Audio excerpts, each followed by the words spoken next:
Good afternoon, everyone, watching us live on Zoom and Facebook. And welcome to this edition of SCMAP Live. I'm Rose Tubeo, your host for the next hour. And yes, I'm wearing the latest fashion these days and 95 mask as I am in the office and this is my late lunch break. So, welcome everybody.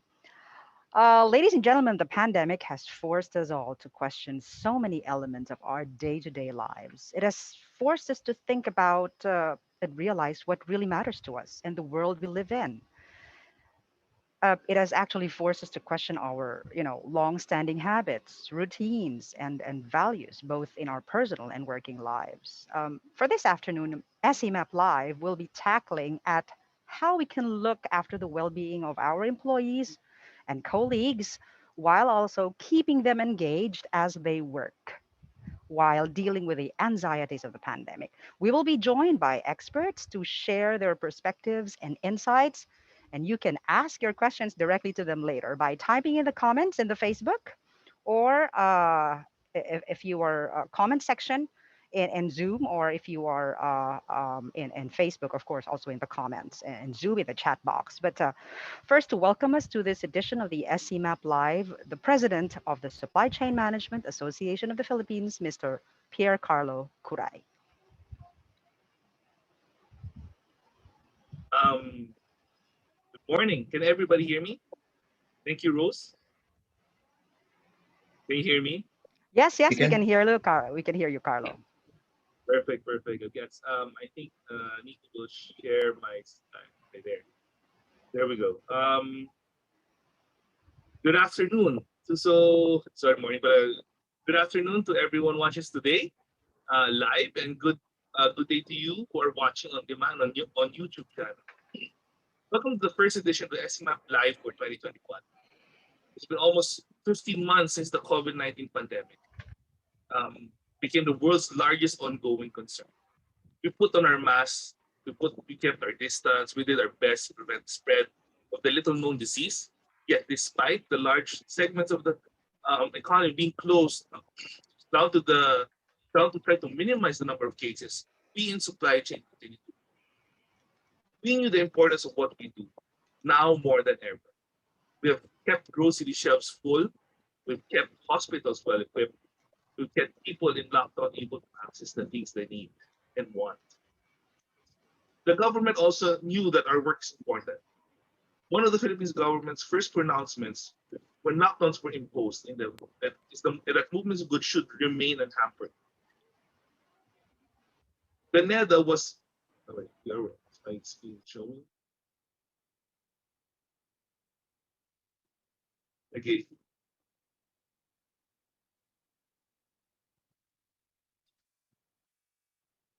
okay. So um, the NEDA was mandated to ensure that the wait, this is my oh, there we go, there we go. Okay, I think Nico is so going back. The NEDA was mandated to ensure that logistic bottlenecks were minimized. So this led to the Scan Dashboard and Incident Reporter app, which we at SCMAP helped develop. Efforts like this would not have been without increased collaboration between government and industry, if not for the private sector being vocal in putting forward solutions, if not for government being open to work together. This is what happening in Philippine supply chain in the past few years. Now the supply chain industry has a strong voice in various government agencies. And our input has helped put in place regulatory and policy reforms that hopefully would lead to a more competitive and responsive industry. And in times like this, what could be more important?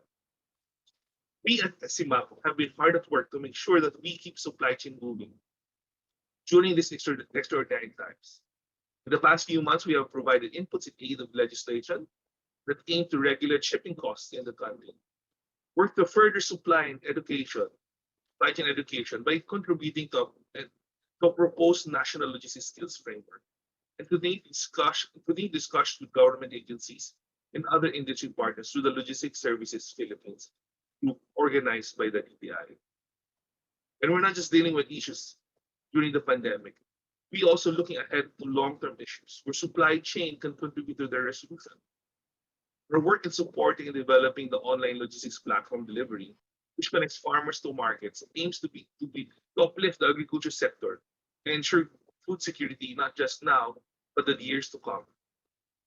Our work with the Filipinos Contributor Movement also aims to improve access to food in good times and bad, and ultimately to eliminate hunger in the country.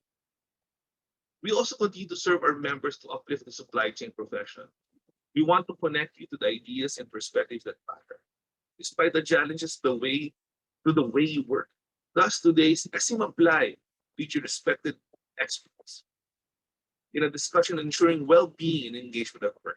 Whether that may be, we also invite you to check out the latest issue of our magazine, The Supply Chain Philippines, which also features conversations with key supply chain players.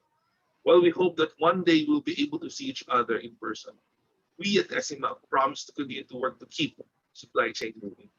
Supply chain is important now more than ever. With your support, we can make it happen. Thank you, and I hope you have a pleasant afternoon.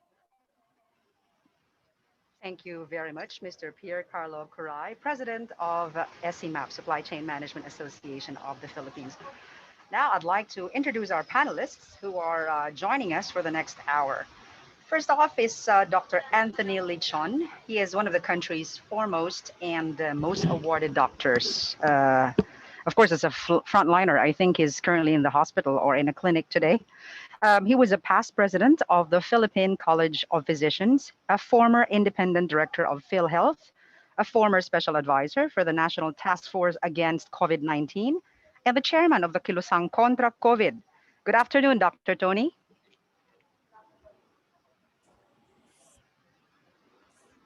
All right, there Hi, you go. There good goes afternoon. Dr. Tony. Good afternoon, everyone. Yeah, okay, good afternoon, Doc. Next is Xavier Alpasa, or fondly known as Professor X. He is chief strategist of the business consulting firm Xavier and Associates, who has worked with various companies and institutions in the Philippines.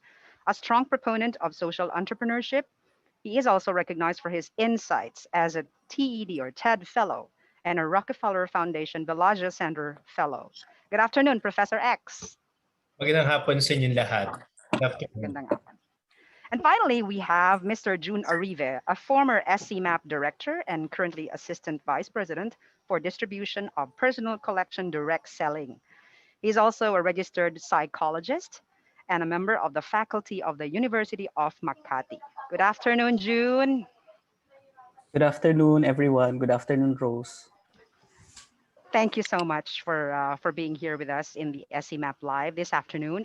Well, actually, for my first question, since this is actually a generic question, please give us 1 to 2 sentences for your answer, starting with Dr. Leachon, followed by Mr. June Arive, and then by Professor Xavier. All right. Almost a year and a half ago, when we first heard about the looming virus threatening to become a worldwide pandemic, and then eventually, a few months right after the Taal eruptions, came the dreaded but, shall we say, inevitable lockdowns. As experts in your own field, what was on your mind when the first lockdowns were announced? And what was its effect on your career, family life, and how did you cope with the new realities that accompany the pandemic? Go, Dr. Lichon. Well, as a cardiologist and a physician, I was really prepared to address the issues of the pandemic. And 1 week after the imposition of the ECQ, I was called upon and I was summoned by the palace to help Secretary Galvez in giving medical inputs for the National Task Force. So that was the first statement. The second, I have this relentless and resilient attitude towards crisis because as a cardiologist, I see deaths every day and I see people, sacrificing on a daily basis. So my job is basically to teach, to heal, and to lead. So it's not a problem for me.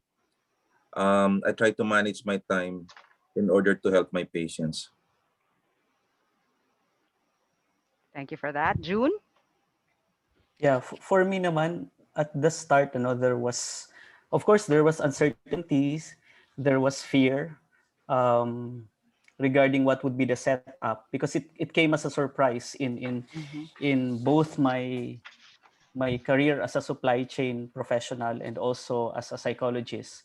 So, madaming uncertainties, madaming fears, but slowly we begin to unlearn what we're used to, and then there was gentle acceptance of it is what it is.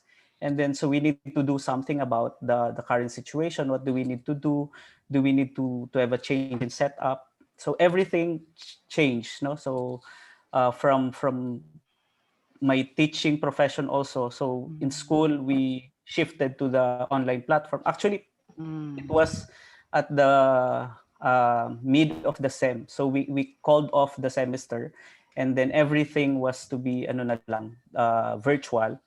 Wala na yung mga final exams, tinanggal na yung lahat. But the sem after that, Wow. that was the time that we pivot na to towards the online platform. And also sa office, also sa personal collection. So we also changed the setup to virtual Mm-hmm. meetings, yung mga ganun. So we needed to adapt to the circumstances. Right, right, right. Professor X? Hello. Clearly, it was a disruption. But because I am in the social innovation space, we looked at the disruption as a space for innovation. And as shared by June and even Dr. Leachon a while ago, it evolved many processes. So initially a state of shock, but with Mm-hmm. acceptance, it Correct. allowed us to bounce back. Great. And Professor X, over to you. You have, yeah, years of experience working with various companies, institutions around the country. Um, and we know that the pandemic has many of us employees feeling heightened stress, anxiety as we face changed working conditions, circumstances, right? Health concerns, lost social connections, even financial pressures. And these pressures are real and can all be consuming. You know, when sometimes when we have to potentially being asked to work harder, longer, more flexibly than ever before. Uh, what is your advice to these employees in setting boundaries when working at home, especially when we find personal responsibilities ourselves, like homeschooling, taking care of your young children and even elderly, which is clashing with working days at times. Professor? Clearly, that's a common problem around the world. And so when we're Mm-hmm. asked the companies to accompany them with regard mental wellness and engagement, Mm-hmm. one of the first things that we do is really survey what's happening with the people and then tailor fit the engagement into that. The common Mm-hmm. advice we give is really allowing understanding empathy building exercise first where the people are and then building programs around that. So some companies agree on schedules, Mm-hmm. agree that there's a time limit with regard an email response. They even agree to the level of labeling emails.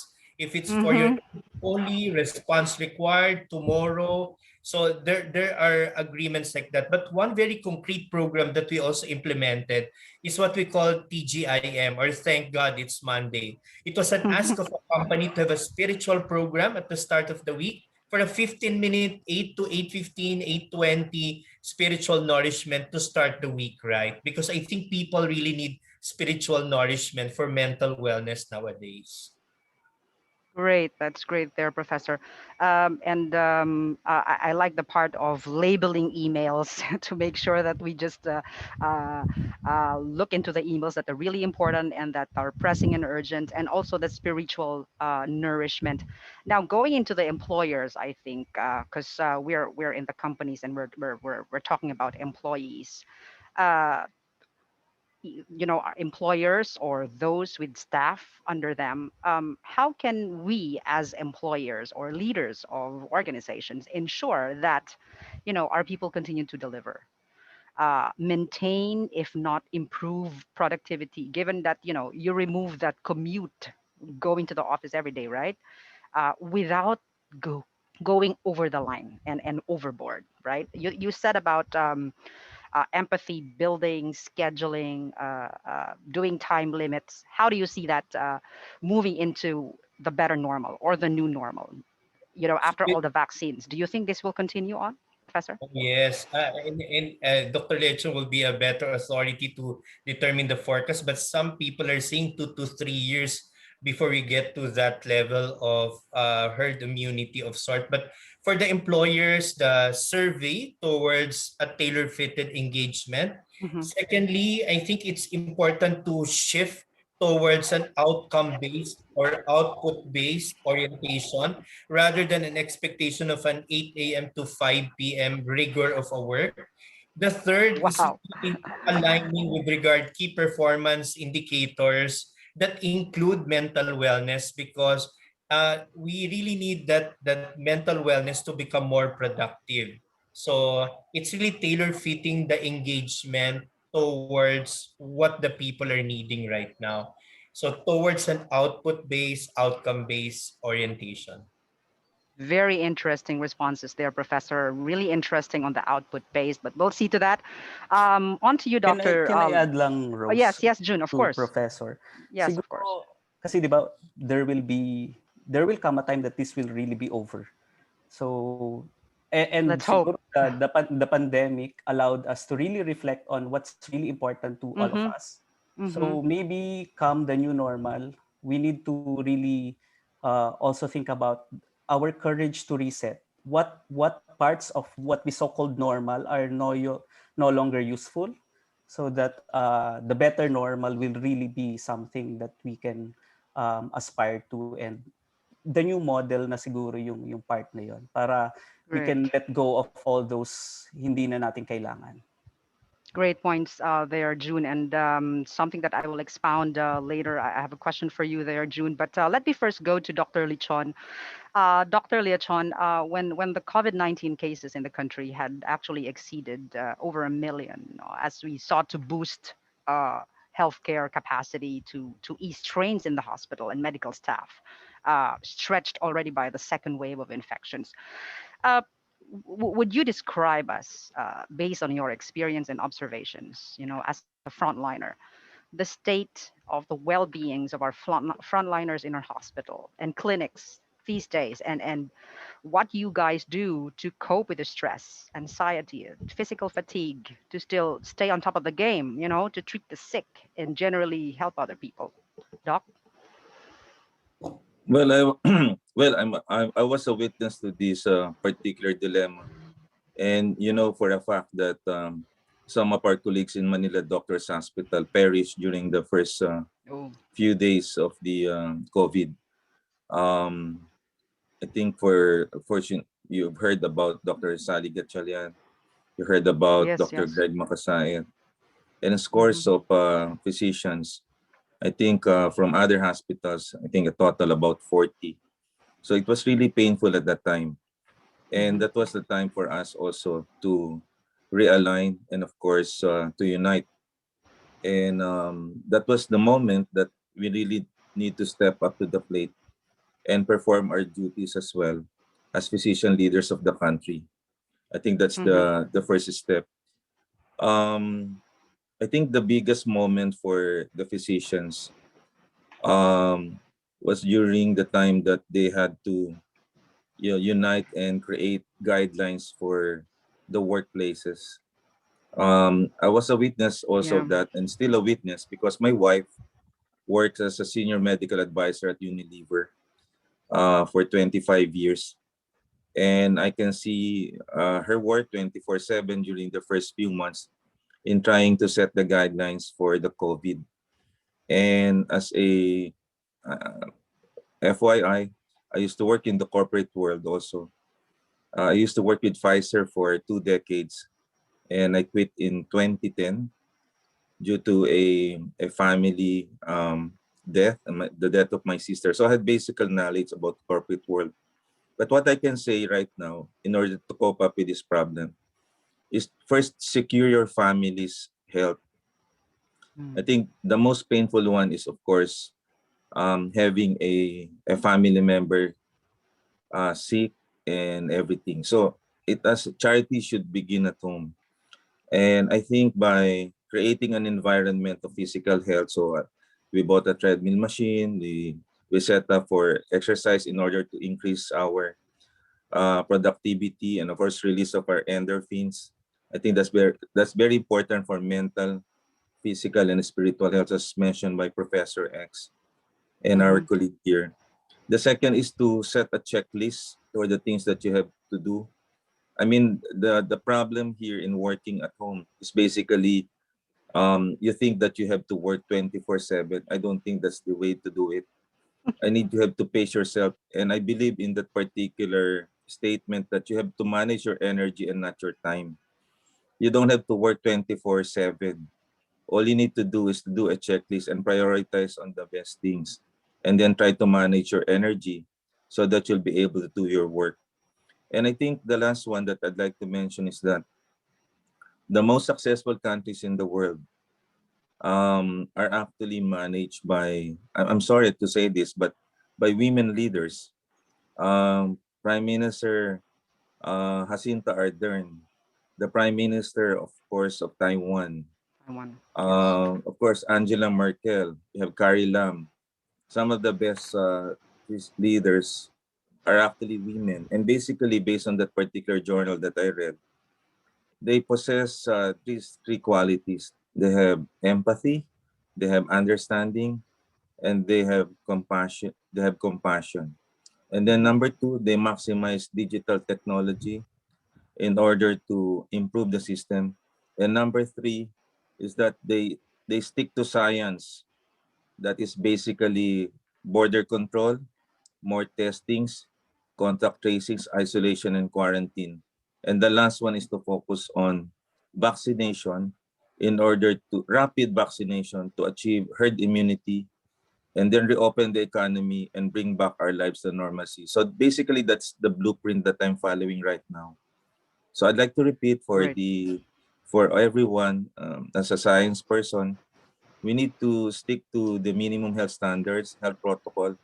But when I Mm-hmm. mean science-based approach, it should be mass testings, contact tracings, isolation and quarantine, and then rapid vaccination to achieve herd immunity, the 70% of the population. We can discuss later on how to focus on that so that we can actually confidently reopen the economy and bring back normalcy into our lives. Thank you for those inputs, Doctor. I'm sure our audience has a lot of questions on you regarding vaccine, but let me just connect what you said regarding the physical health and the mental health. We have here June Arive, our in-house psychologist and a university professor. June, let's talk about mental health for our children, right? During the height of the pandemic, when the work from home has become a commonplace company practice, and online and or distance learning has become a struggle, right, to most students at all levels, you know, grade school, middle school, junior, senior high school, even collegiate levels. Online learning has seemed to become a challenge. You know, students face this with much difficulty, still looking for the human touch, you know, face-to-face interaction, especially for the lower grade levels, right?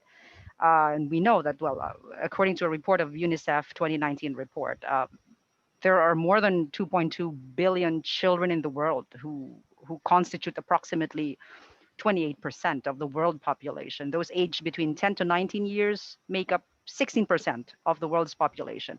COVID 19 has impacted the lives of the people around the world, including these children and adolescents, in an unprecedented manner. Perhaps, June, if you could give your thoughts on this. And since most of the members of the participants of SCMAP Live are parents or in a way has a minor, well, a minor, a student under their care, how should we ensure a better mental health for our children, you know, to overcome these issues that we face? June? Yeah, thank you, Rose. There are a lot of patients referred to me, no, regarding they're having mental health issues. Like for Mm-hmm. example, the young ones, ito yung mga grade school, mga nasa Yeah. grade school, they seek for social connection. So just like what you mentioned, you know, so So one parent told me na yung anak niya nahihirapan na with the current setup because he's not able to see his friends. His encounter with his friends is only through virtual Mm-hmm. platform, Mm-hmm. and merong point na parang this quite serious na parang gusto niya nang mamatay. So in short, parang talagang troubled yung bata. And then in other cases, like for college students, because I'm handling college students, so I would ask them, and then I would hear reports that some would hear voices na. Oh So my during gosh. breaks and all, so they would hear voices because really the situation is quite different. Mm-hmm. And I would usually tell parents, I would usually tell those who would consult me that sometimes, no, sometimes these reactions are normal to our abnormal situation. So what's important is, one is you really check on them kung merong serious cases, like for example meron ng mga suicidal ideation and suicidal Mm-hmm. thoughts, and worse kapag ka meron ng mga suicidal behaviors, then you need to really seek professional. But for Yeah. normal adjustments and all, what I would like to tell the parents, that social support, we really need to support our children, no? So for example, you can also put boundaries kapag ka nasa school sila, nasa Mm-hmm. virtual school. Sometimes kasi nakakalimutan ng parents that they're studying. So sometimes during sessions, makakarinig ka na uutusan yung bata. So baka you need to Mm. put boundaries on those activities. And then at the same time, check on the children. How are they doing? It's very important. We see each other 24/7, but siguro what's lacking is, despite seeing each other 24/7, do we really connect emotionally with each one? No? So Mm-hmm. remember, social distancing or physical distancing is not really equal to emotional distancing. So all the more that we need the support of our peers, our loved ones during these times of difficulty, during this time of crisis. And again, ano, so for serious cases, then you need to refer them to professionals, like for example, psychologists, psychiatrists, and there are free platforms that you can tap for you to be able to consult. For example, the Office of the Vice President. I'm also a volunteer for that e-consulta, the Bayanihan e-consulta. Mm-hmm. So they would refer to us mental health cases, same as they would refer other cases to other doctors, other medical doctors. So siguro yun yung kailangan natin Mm-hmm. gawin. Thank you for that. Yeah, that's really a pressing issue now. Professor X, you have something more to add on what Yeah. June said regarding the children for the online distance learning? Yeah, very good insights from June. And building on that, I would always recommend the STAR program. I sit in a number of board of universities, and I recommend the STAR program. The number one is space. Determine a space for work, determine a space for schooling, determine a space for recreation. So space. Even in design thinking, I'm an advocate of design thinking. Design of a space also affects our psychology and disposition. So determine spaces. Second, letter T is time. Also manage the time. So it's good the schools are still following the time of waking up, putting on a uniform. So the same thing for the employees and those working to also follow that time, because as one article recently released, no, we might not be in depression, we might not be delightful, but in the middle, we're actually languishing. It's so Yeah. difficult to translate that into Filipino, but languishing yung parang walang energy, low bat, Mm-mm. or parang Lobat. dragging your feet, yeah, mahirap. So time, really manage the time, that if we were waking up 7 o'clock, having breakfast together, do that. So space and time. The third is activity, varied activity. So if there's already schooling Monday to Friday, try to inject some creative, like maybe watch a Netflix film together, do an activity together. And then the R is really rest and recreation. I already noticed a lot of safe spaces for rest and recreation. So it's important to also get out of the normal space. So the STAR program.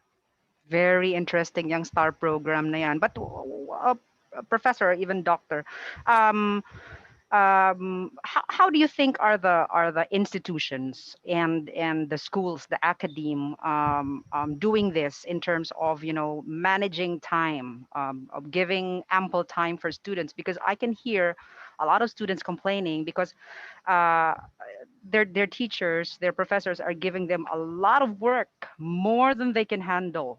And it's pressing in their stresses in their daily routine in schooling. So they really want to go back go back to the regular school instead of the online distance learning because of a lot of things that's being dumped on them by some teachers.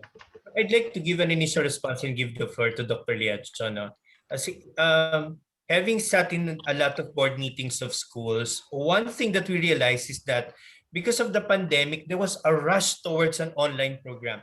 There was a rush to filling in what they felt was a lack. So Mm-hmm. na-load sobra yung online Yeah. engagement. That was an initial knee-jerk reaction. Now, schools are learning it was too much for the children and even too much for Mm-hmm. the teachers. The teachers are Mm-hmm. also stressed out. So Yeah. everyone in the school is so stressed out. So right now, schools are calibrating, doing more asynchronous more than the online and lightening on the assignments and really calibrating curriculum. Doc? Doc, have anything to add? Yeah, that first to add to the children's topic, and then I go to the for the formal education, if I may. Sure, I sure. use I usually converse with my kids, and there's one important question that I always ask them is how are you, and then how can I help you, and you start with the conversation with that. And number two, I don't put pressure on my kids. I have three kids. I have the eldest is a politician working in Mindoro. On the maybe by this time magkakaroon na ako ng apo kasi nasa hospital sila. Then I have two Oh. physicians. The second is a physician, a lady physician, and then the other one is another physician. Ngayon, during the time when before the COVID, we put pressure and timelines to the successes of our kids.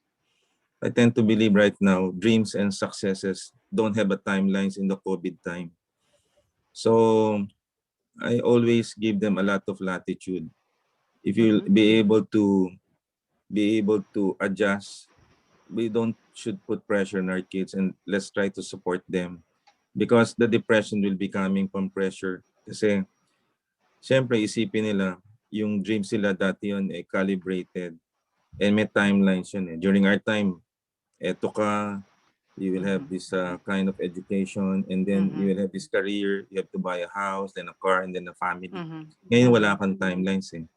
Yeah. So, ang sinasabi ko sa kanila ngayon, I will support you in whatever endeavor you're going to take, and I will always listen to you.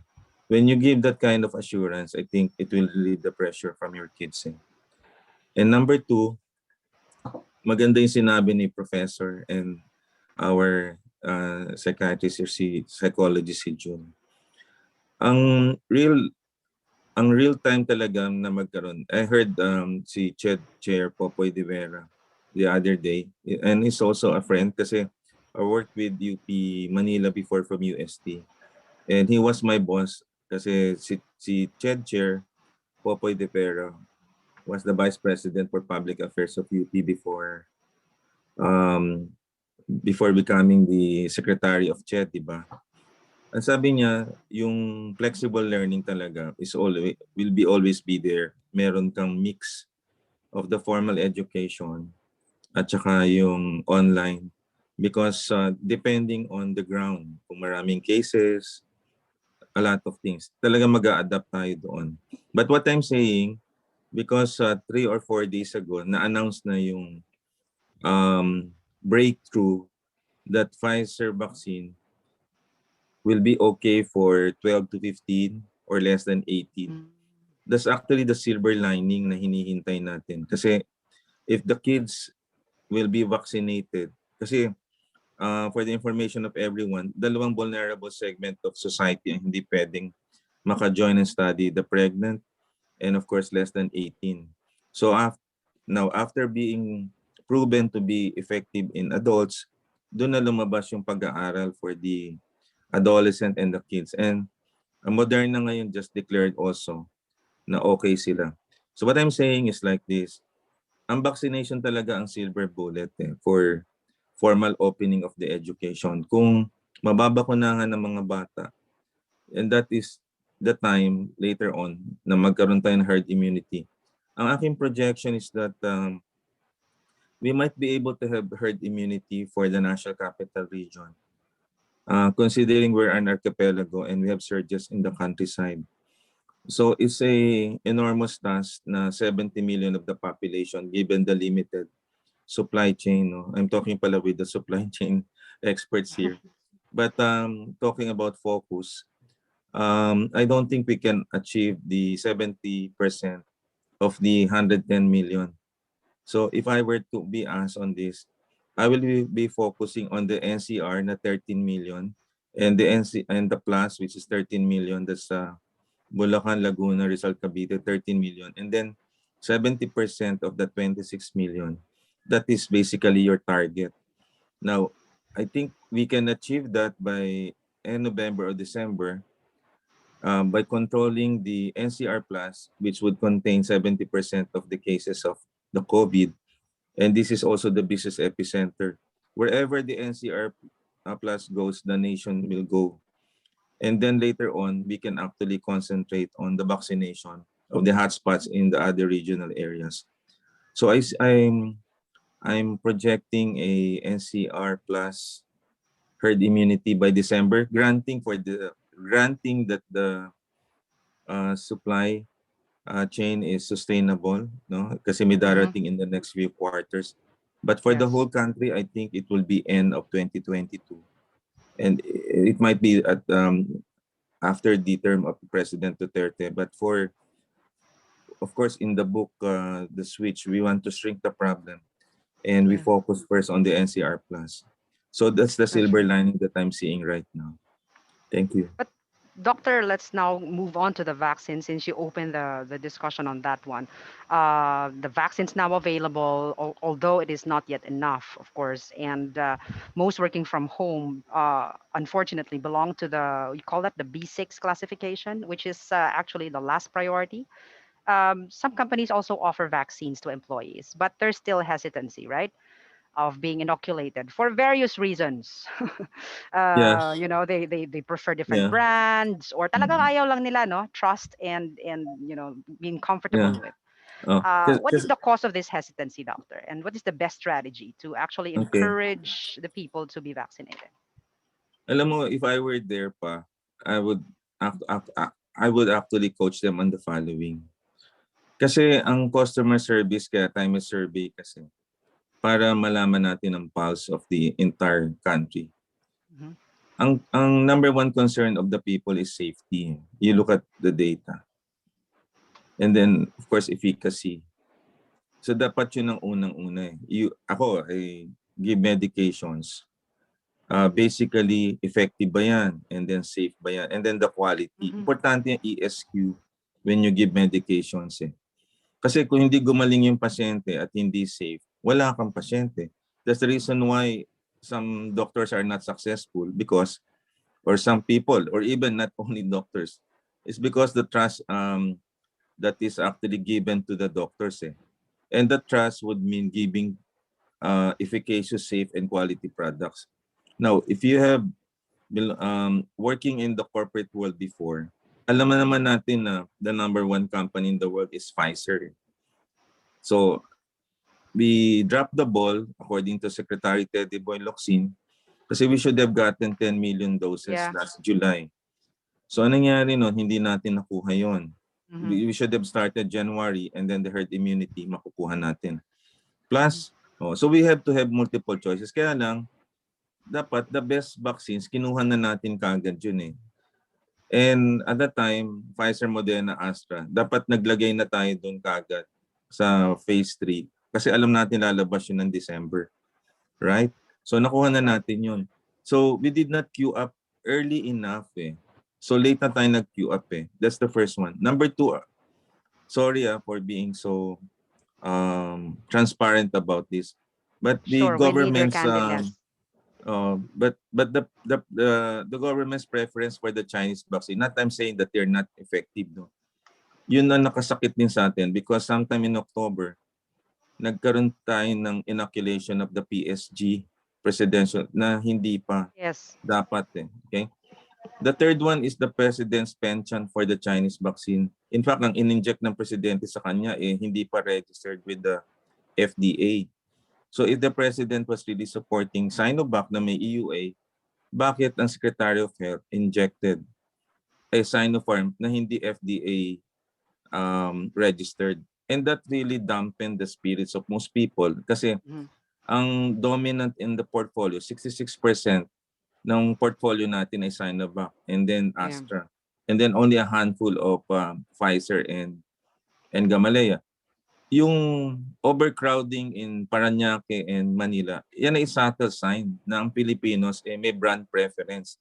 Kasi hindi naman tayo blind to it because we see Israel succeeding already. Diba? They ditched the face mask, they opened the universities and the schools, and then the US right now, CDC has also declared that. So hindi tayo pwedeng maloko kasi we see that, Yeah. we read that eh. Correct. So the So you're saying, hesitancy, doctor, that there's a reason for people to be brand juicy. of course, pumunta ka lang sa restaurant, may bibigyan ka menu eh. Pipiliin mo yun eh. Correct. Pumunta ka lang sa shoe store, ang may preference ka for your brand eh. How much more for a vaccine na i-inject mo sa sarili mo? When you buy shoes, siyempre gusto mo Nike or Adidas bago ka pumunta. When you go to a shirt shop, you know, brand conscious ka eh kasi you want to get your money's worth eh. Now, buhay mo to eh. Dito ka nakulong sa bahay eh, and you know that the silver bullet is the vaccine eh. Kaya ang mga tao hesitant, particularly the A2, the senior citizen, and those with comorbid conditions. Kasi i-inject nila sa buhay nila yan. Ang unang tanong niyan eh, is it safe, doctor? Or should I wait for the mRNA vaccines na ano? Doon nag-emanate yung vaccine hesitancy. Alam mo, tingnan mo lahat yung orders ng private sector, I tell you. Those are either Pfizer, Moderna, or Astra ang orders nila. Kaya mababa ang vaccination rate. Kasi wala naman silang choice eh. They want to be safe because we are in a surge.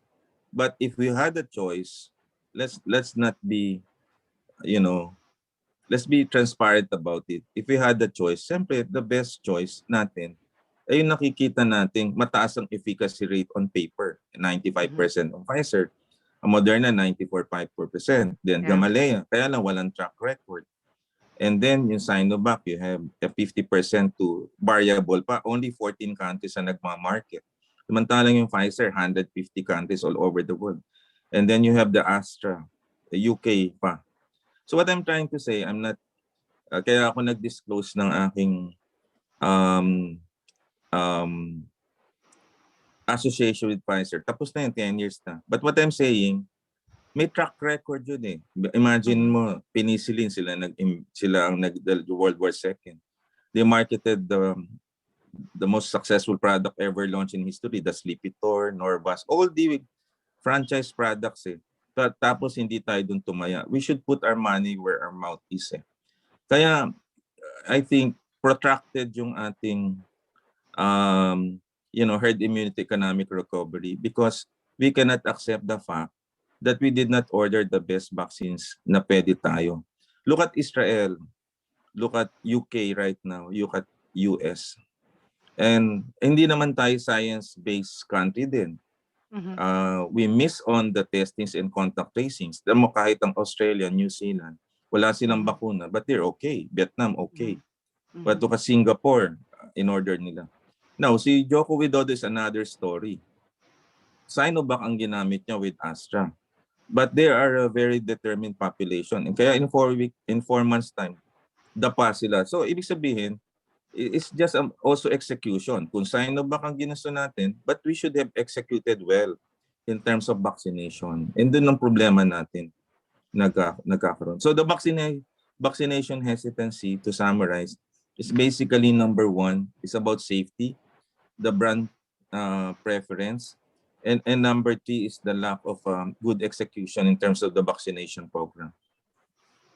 Thank you so much there, Doc. And I think for those people who want to have fire out their questions to our panelists, of course, you can still. I think there's one that says they are all for spirituality. There was a mention a while ago about that spirituality. So yes, and also there are also questions on well, how come the employers ensure the boundaries are maintained even after the everyone has been inoculated, or we go back to the better normal.